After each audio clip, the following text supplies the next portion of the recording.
Salut à tous. Bon, on n'a pas le sourire aujourd'hui, on n'a pas le smile. C'était très sec chez nous. On voyait des orages qui tournaient un petit peu autour. Bon, on peut y aller, la ferme, ça a été je crois le point central de l'orage. On a pris on a dû prendre 65 mm, dont peut-être 50 mm en un quart d'heure. Donc ça a raviné. Au milieu, bien sûr, il y avait de la grêle. La grêle, ça fait beaucoup de dégâts. Nous, on a au moins 4 hectares de tomates à replanter. L'orage est arrivé il y a 20 heures de ça. Hier soir, j'ai pas fait de photos, ni de vidéos, ni rien du tout. J'étais au fond du sac. Là, je vous fais voir, il y a 20 heures que l'orage est arrivé. On voit encore les grêlons. Regardez ça. Ça, c'est un tas de grêlons.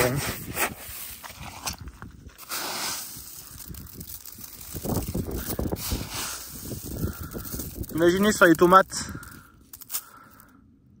le dégât que ça peut faire. De toute façon, je vais vous faire voir de près. Je vais vous faire voir de près le dégât que ça a fait.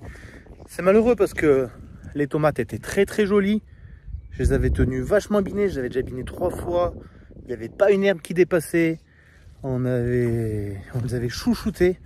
Je vais essayer de monter la butte là, hop, pour vous faire voir si je me casse pas la figure, parce que du coup c'est... Imaginez bien que c'est de la gadoue de partout. Ça a bien ruisselé. Regardez ça. Ah ouais. Dire qu'il y avait un champ de tomates là. Ça n'aurait même pas marché. Regardez les tomates.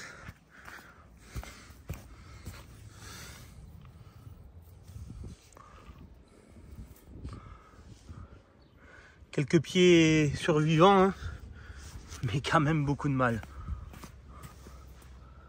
Regardez ça.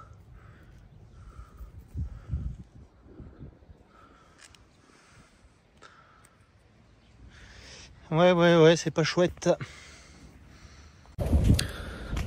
À l'heure où je fais la vidéo, donc on a fait venir le technicien. Je m'embourbe, c'est un truc de fou. Pour voir les tomates et ce qu'il en pensait. Donc il nous a dit que si on retrouvait des plants, ces 4 hectares là, c'est sûr, les 4 hectares autour de la ferme, c'est sûr que ça vaut le coup de les replanter. C'est encore pas trop tard, alors du coup, imaginez le manque à gagner et le surcoût supplémentaire. Repayer les plants pour 4 hectares, repayer la main d'œuvre pour les planter,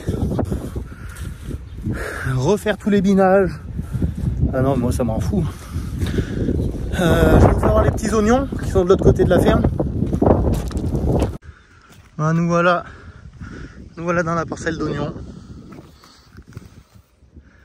Ces petits oignons qui étaient magnifiques et qui sont déchiquetés. Ça rend fou. Ça me rend malade de voir ça. De voir l'argent qu'on a mis dedans, de voir le temps passé avec les tracteurs pour les binages. Le temps passé à la main pour qu'il n'y ait pas du tout d'herbe. Et de voir qu'en quelques minutes, la récolte peut être saccagée, anéantie. Ça retourne les boyaux, ça je vous assure. À côté des oignons, j'ai dans une deuxième parcelle de tomates. Regardez ce que ça fait, 60 mm en un quart d'heure, comme ça a raviné. Ça a arraché les pieds de tomates. Ça les a broyés. Il n'y a vraiment plus rien de bon. Je suis écœuré. Donc dans quelques heures ou dans quelques minutes, je sais pas quand, je saurai si on arrive à avoir des plants. Ça permettrait de replanter déjà ces tomates. Donc avec un coût important, mais ça permettrait d'assurer quand même une récolte sur ces 4 hectares là. Parce que là dans l'état, vous imaginez bien que la récolte elle est bien compromise. Les oignons de toute façon ils n'étaient pas assurés. Je sais pas ce que ça va donner. Là maintenant je vais vous faire les pommes de terre. Les pommes de terre c'est pas chouette non plus. Je vous ferai pas voir la coriandre, elle est un peu plus loin. Elle a pas pris la grêle, mais les gros orages l'ont couché pas mal. Je sais pas si elle va se relever ou pas. Allez, je vous fais voir les pommes de terre. Regardez-moi ce massacre.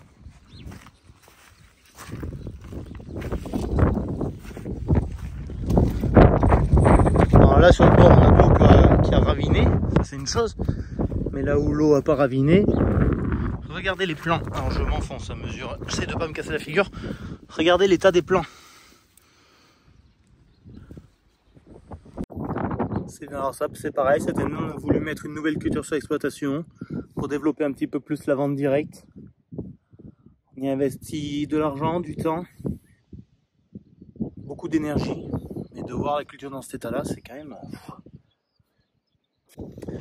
Je fais pas du tout cette vidéo pour qu'on me plaigne, avec mon associé. Moi ça fait 11 ans que je suis installé, lui le pauvre c'est sa première année. Bam, il commence par une grosse grêle. Voilà, donc espérons déjà croiser les doigts pour pouvoir replanter un maximum de tomates. J'espère qu'il y aura un maximum de plants disponibles.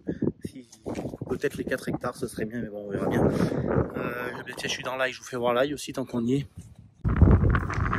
L'ail est quand même beaucoup plus costaud, mis à part quelques plants qui sont couchés et quelques feuilles coupées ou mâchurées. Voilà. Pour l'ail, ça fait moins de mal. Faut faire attention aux maladies maintenant, par contre.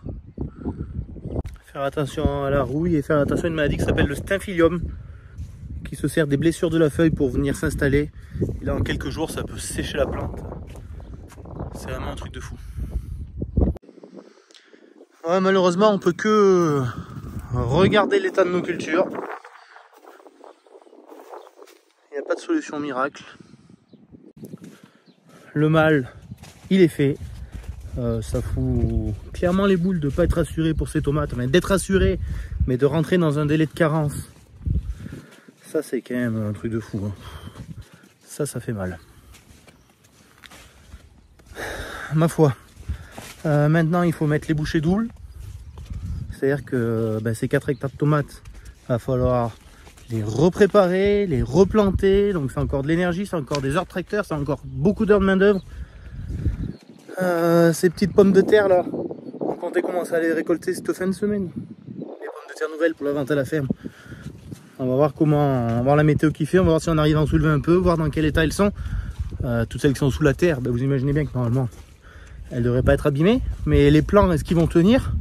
Est-ce qu'il va falloir tout ramasser d'un coup? Parce que si les plants, ça attrape toute la maladie, parce que là quand c'est tout broyé comme ça et qu'il y a de l'humidité, je suis pas un grand connaisseur en pommes de terre, mais les maladies comme le mildiou, ça risque de kiffer. Bon les amis, je vous laisse, je vous dis à plus dans une autre vidéo un peu plus gaie, je l'espère. Allez, à très bientôt. Ciao, ciao.